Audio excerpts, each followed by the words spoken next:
This is a story about a staggering crypto crash, and it's also about ugly greed and despicable evil, and maybe some justice.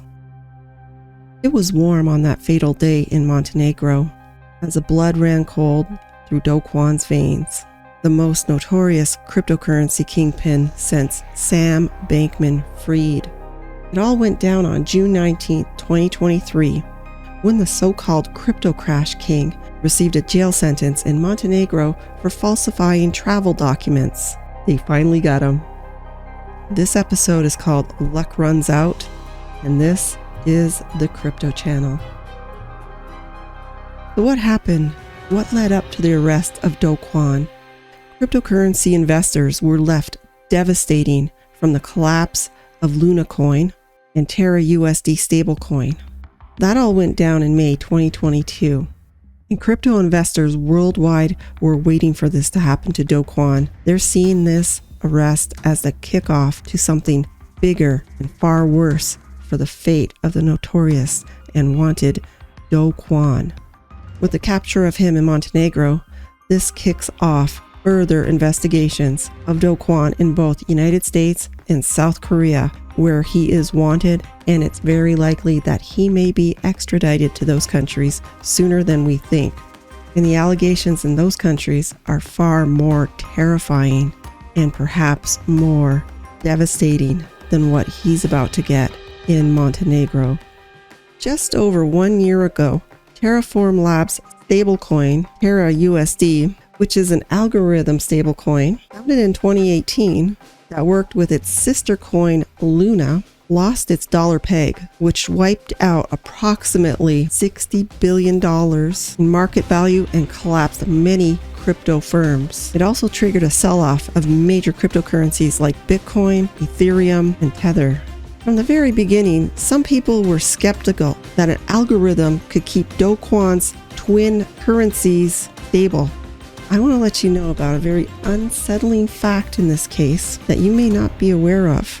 Before Terra USD and Luna coin were created, Do Kwon was involved in another algorithmic stablecoin flop called Basis Cash. Did the failure of Basis Cash foreshadow what was about to happen? You would think that after the failure of Basis Cash, Do Kwon would have stayed away from algorithmic stablecoins altogether. But on May 7, 2022, the staggering collapse of UST and Luna could best be described as a series of unfortunate events. And it started with the unprecedented unstaking of UST. Over $2 billion worth of UST was taken off of the Anchor protocol, causing a cascading effect that would ultimately lead to the downfall of both UST and Luna within 3 days. Immediately after the crash, things started heating up. Do Kwon tried to do damage control for a few months, but it didn't seem to work. By the time September rolled around, South Korea had issued a warrant for his arrest. But where was Do Kwon? He seemed to have taken off, leaving investors very suspicious. They even wondered if he somehow profited from the collapse. It was around this time when we find out that just before the collapse, he sent $7 million to a law firm in South Korea. And just days before the collapse, he dissolved his company, Terraform Labs Korea. This makes a lot of people suspicious of him. Why would he do that just before the crash? We want to know. What was he up to? It looked like he might have had reasons to run. It's still a mystery where exactly Do Kwon ran to. It is believed that he traveled around Europe and Asia, from Singapore to Serbia to Montenegro, and all the while he typed away on Twitter saying, "I'm not on the run." He always denied he was on the run. He couldn't be found. He wouldn't tell people where he was. He was on the run. He just didn't want to say it like that. So when September rolled around, while he was not hiding, South Korean government issued a warrant for his arrest, and he avoided them like the plague. And it gets worse. The United States Securities and Exchange Commission alleges that Do Kwon and the firm he founded transferred approximately 10,000 Bitcoin out of their doomed project and turned some of those Bitcoins into cash via a Swiss bank. And then things started to get strange. All the while Do Kwon is on the lam, he continues to give interviews with journalists and podcasters. While he never revealed where he was, because he said he may be in danger because there were angry investors out there who may be upset because they lost so much money and blame him for it. And oh, they do. Some retail investors, meaning regular people like you and I, lost thousands of dollars, and some lives were ruined because of the collapse. To give you an idea of how fast and how devastating the collapse was, anyone who owned $1 million worth of Luna, which is a huge number, $1 million worth of Luna, just before the crash in May 2022, 3 days later, they saw that $1 million turn into a measly $185. From $1 million to $185. Luna went from about $70 down to zero, literally zero, a fraction of a penny within 3 days. This is one of the most historic crypto crashes that has ever happened. Before Do Kwon was finally captured, he was on the lam for 10 months, all the while denying it. I put out a video about my reaction to his interview with Laura Shin. And in that video, it was obvious to me that Do Kwon might have been in some type of hotel room, and it was rumored that he might have been in Singapore at the time. He didn't want to tell where he was, and I put out a video about it because I saw a clue in that video interview that could possibly lead to us finding out his whereabouts. And I'll put the video at the end of this video. And I called him out for it. And after I put out that video, he made sure to green screen himself and not show anything about the room he was filming himself in or the coffee cup he was holding. You might want to check out that. A lot of people were looking for Do Kwon. They wanted to find him. They wanted justice. And Interpol, it is rumored, put out a red notice on him. He was lying right up to the bitter end, lying about being on the run even. How brazen is that? And if you were to watch that Laura Shin interview, you will see, in my opinion, inside the mind of somebody who quite possibly could be a psychopath. I'm not a doctor. I'm not diagnosing him. But after hearing his callous remarks and how he did not care about people who lost in the collapse, it really, really makes me wonder about this man. While Do Kwon was on the run, he didn't have a passport anymore. The South Korean government stripped him of it.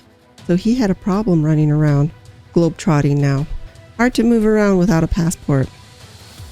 But Do Kwon, being Do Kwon, he found ways to move around. But his days of freedom were running out. I don't know if he knew it or not. The countdown was on. On the fatal day of March 24th, 2023, Do Kwon was captured and arrested in a Montenegrin international airport while trying to fly to Dubai using forged Costa Rican travel documents. He was traveling with his business partner, Han Chang-jun. Do Kwon was allegedly traveling under a fake name with fake paperwork, and he had 3 passports on him, including one from Belgium. Do Kwon said in his defense that he didn't know they were forged. He didn't know they were fake when he got them in Singapore. And it gets a little stranger too. When he was first captured in Montenegro, the authorities weren't quite sure it was Do Kwon. They didn't know who he was. So they held him, and South Korean authorities confirmed that his fingerprints matched official documents. Gotcha, Do Kwon. And they hold on to him. After about 2 months of being detained, on March 11, 2023, he is taken to court in Podgorica, Montenegro. The beginning of the end now. Kwon and his business partner, Han, pleaded not guilty to a charge of forging travel documents and passports. Their lawyer requested bail for them at about $470,000 US each and proposed house arrest while under police supervision.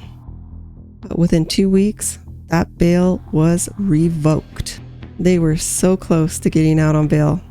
They were probably wishing that it could be set up in house arrest similar to Andrew Tate is. A month later, on June 19th, Do Kwon was convicted of falsifying documents in Montenegro and will have to serve 4 months in jail there, along with his business partner, after which, I guess, he'll be either extradited to the United States or to South Korea to face the music there. But they won't be in jail long. The 4-month sentence will include the months that they already served while being detained. Do Kwon's real nightmare will begin. He gets extradited to the United States. The SEC alleges that he has orchestrated a multi-billion-dollar crypto asset securities fraud. And boy, they're going to throw the book at him. You guys wanted this. It could happen. And it could happen sooner than we think. And it will be spectacular. And just recently, on June 30th, it gets better. South Korea's parliament passed a Virtual Asset Protection Act, which makes market manipulation illegal and aims to crack down on insider trading. Coincidence? Timing's pretty good to me. The perfect timing for the day that Do Kwon gets extradited to South Korea. Want more crypto true crime? Watch Bitcoin Millionaire Found Dead, and be sure to subscribe to the Crypto channel for more Do Kwon updates. Thank you for watching.